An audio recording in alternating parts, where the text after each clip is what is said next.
इस वीडियो में हम बात करेंगे लॉ ऑफ अट्रैक्शन के बारे में, मैनिफेस्टेशन के बारे में। बहुत सारे लोग इसको जो है एक साइंटिफिक प्रिंसिपल की तरह, एक यूनिवर्सल लॉ की तरह पेश करते हैं और ऐसा दावा करते हैं कि अगर हम लॉ ऑफ अट्रैक्शन के प्रिंसिपल को फॉलो करें, तो हमारी बहुत सारी जो प्रॉब्लम्स हैं, वो ख़त्म हो जाएँगी। हमारी बहुत सारी डिज़ायर्स जो हैं, वो पूरी हो जाएँगी, फुलफ़िल हो जाएँगी। तो इस वीडियो में हम उसी के बारे में बात करेंगे कि क्या लॉ ऑफ अट्रैक्शन कोई साइंटिफिक प्रिंसिपल है? क्या एक यूनिवर्सल लॉ है? आज के टाइम पे हम देखते भी होंगे यूट्यूब पे बहुत सारे लोग ऐसा करके इसको प्रेज़ेंट करते हैं। तो हम इस वीडियो में उसी के बारे में बात करेंगे। और आपने ये भी देखा होगा कि इसके साथ बहुत सारे जो वर्ड्स हैं, जैसे कि वाइब्रेशन, एनर्जी, ऐसे बहुत सारे वर्ड्स, साइंटिफिक वर्ड्स जो होते हैं, उसको जो है इसके साथ जोड़ा जाता है।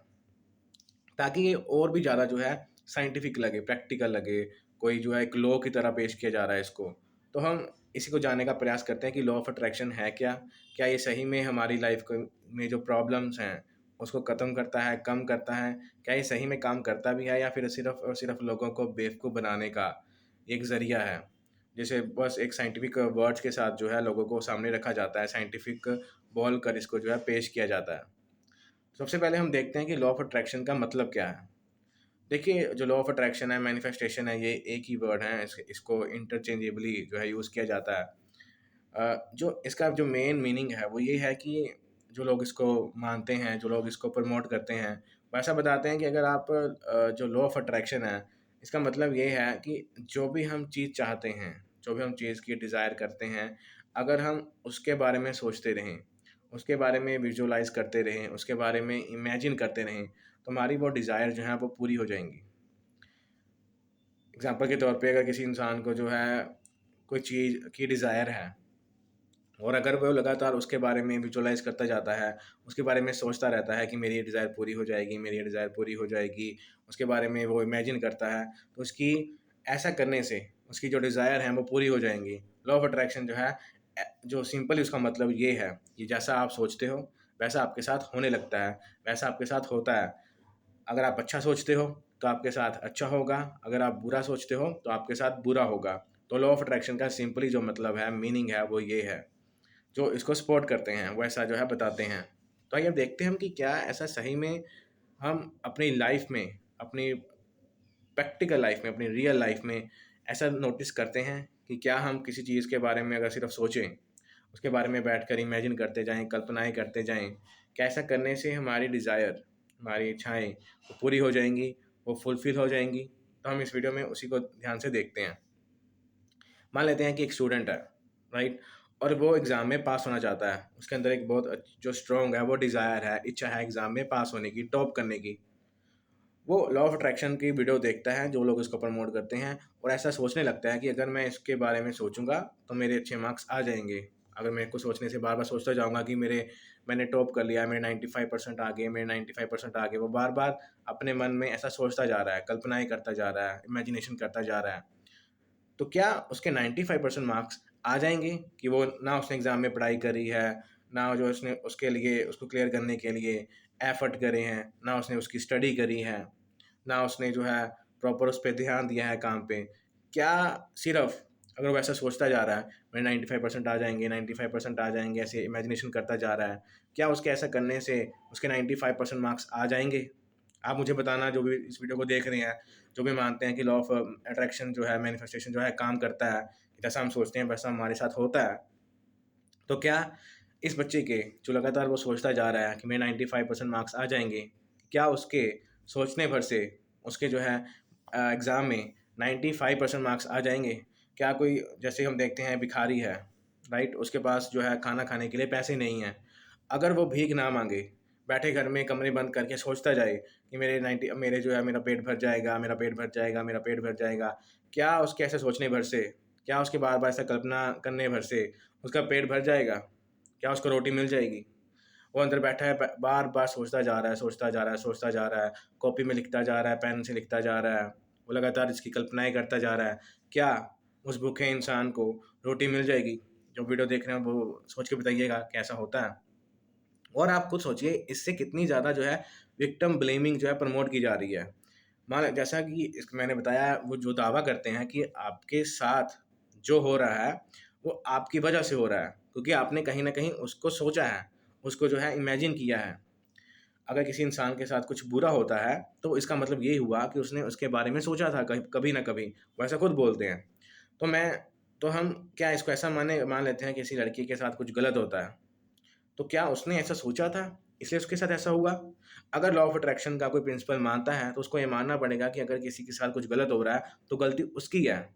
अगर मान लेते हैं कि जो ऐसा दावा करते हैं, जो लॉ ऑफ अट्रैक्शन को प्रमोट करते हैं, अगर उनके साथ कुछ गलत हो जाए, मान लेते हैं कि कोई चोर उनके घर में चोरी कर लेता है, तो क्या वो फिर पुलिस में कंप्लेंट नहीं करेंगे? अगर वो मानते हैं लॉ ऑफ अट्रैक्शन को, तो उन्हें करना नहीं चाहिए। क्यों? क्योंकि अगर उनके घर में चोरी हो रही है, तो कहीं न कहीं उन्होंने खुद चोरी उनके घर में हो जाए, ऐसी कल्पनाएँ करी थी, ऐसी इच्छा रखी थी, ऐसा उन्होंने बार-बार सोचा होगा, तभी तो उनके घर में चोरी हुई। क्योंकि लॉ ऑफ अट्रैक्शन के अकॉर्डिंग जैसा हम सोचते हैं, वैसा ही हमारे साथ होता है। अगर आप अच्छा सोचते हो, तो आपके साथ अच्छा होगा, अगर आप बुरा सोचते हो, तो आपके साथ बुरा होगा।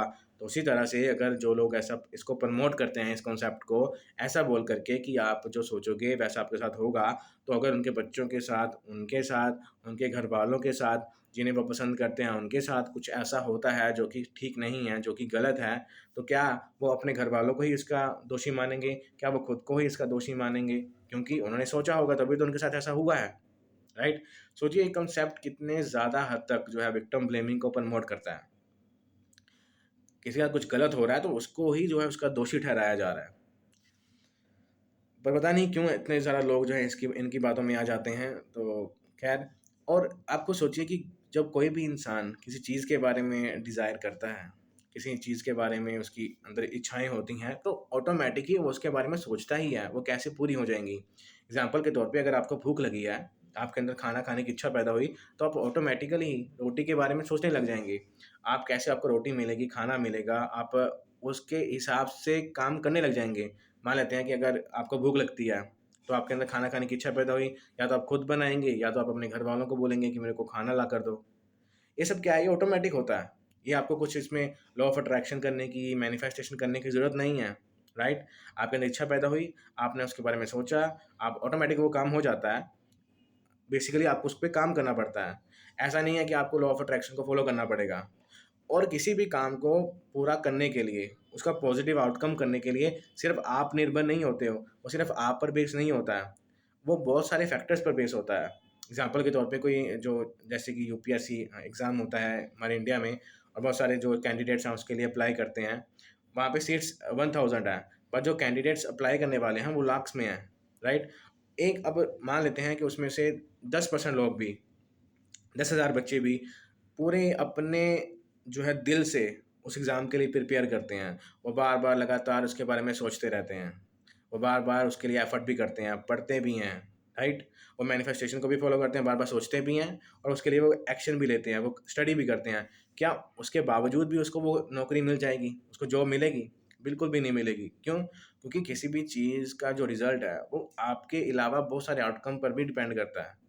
कि वैकेंसी कितनी थी, पेपर चेकिंग कैसे हुई है, कहीं उस पे करप्शन तो नहीं थी, कहीं सिस्टम में फ्लॉ तो नहीं था। इसमें बहुत सारे जो है फैक्टर्स आते हैं। आप जितना मर्ज़ी उसके बारे में सोचते जाइए कि मेरा रिज़ल्ट पॉज़िटिव आएगा, अगर आपने स्टडी नहीं करी है, तो बिल्कुल भी नहीं आएगा। अगर आपने स्टडी करी है, उसके बाद भी आप किस तरह के सिस्टम में रहते हो, आपने कौन-से एग्ज़ाम दिए हैं, कहीं उसमें करप्शन तो नहीं है, कहीं पेपर चेकिंग में कहीं घपला तो नहीं है। उसमें बहुत सारे कारण आ जाते हैं। फिर भी आपके पढ़ने के बावजूद भी आपका रिज़ल्ट हो सकता है पॉज़िटिव ना आए। आप चाहे जितनी मर्ज़ी लॉ ऑफ़ अट्रैक्शन फ़ॉलो करिए, आप जितनी मर्ज़ी मैनिफेस्टेशन करिए, वो फिर भी काम नहीं करेगा वहाँ पे। अगर किसी इंसान के पास उसकी पॉकेट में पैसे हैं, राइट? तो अगर मान लो आपकी जेब में 1 लाख रुपए हैं, राइट? आपको अगर भूख लग रही है तो आपको मैनिफेस्टेशन करने की ज़रूरत नहीं है कि भाई मैं मैनिफेस्टेशन करूँगा, बुक में लिखूँगा, आई कैन डू इट, मेरे को रोटी मिल जाएगी, मेरे को रोटी मिल जाएगी। आपको ये सब करने की ज़रूरत नहीं है, राइट? क्योंकि आपकी जेब में पैसे हैं, आप जाएँगे दुकान पर खरीद के लेकर आएँगे। आप वहाँ पे मैनिफेस्टेशन करने नहीं बैठेंगे। आप वहाँ पे लॉ ऑफ अट्रैक्शन के कॉन्सेप्ट को लिखने नहीं बैठेंगे कि आई कैन मेरे को रोटी मिल जाएगी, मेरे को रोटी मिल जाएगी। राइट? आप सीधा जाएँगे और काम करके लेकर आएँगे। सीधा जाएँगे दुकान पर और जो है खाने के लिए सामान लेकर आएँगे। तो हम देखते हैं कि हमारी लाइफ़ में जो करना है, जो चीज़ें फुलफ़िल होती हैं, जो हमारी डिज़ायर पूरी होती हैं, वो बहुत ज़्यादा फैक्टर्स पर डिपेंड करती हैं। आपकी पॉकेट में पैसे कितने हैं, आप किस समाज में रह रहे हो, आप किस सिस्टम का जो है हिस्सा हो, वो सब जो है हमारी डिज़ायर को इन्फ्लुएंस करते हैं। आपकी डिज़ायर इस पे पूरी बेस नहीं होती है कि आपने लॉ ऑफ अट्रैक्शन को फ़ॉलो करा या नहीं करा, आपने मैनिफेस्टेशन को फ़ॉलो करा या नहीं करा। अगर आपके साथ कुछ बुरा हो रहा है, तो उसमें भी कारण आपका नहीं नहीं होगा। मान लेते हैं कि आपके घर में चोरी होगी, तो क्या आप ये बोलोगे कि मेरे घर में पैसा था इसलिए चोरी हो गई, या मैं अमीर हूँ इसलिए चोरी हो गई?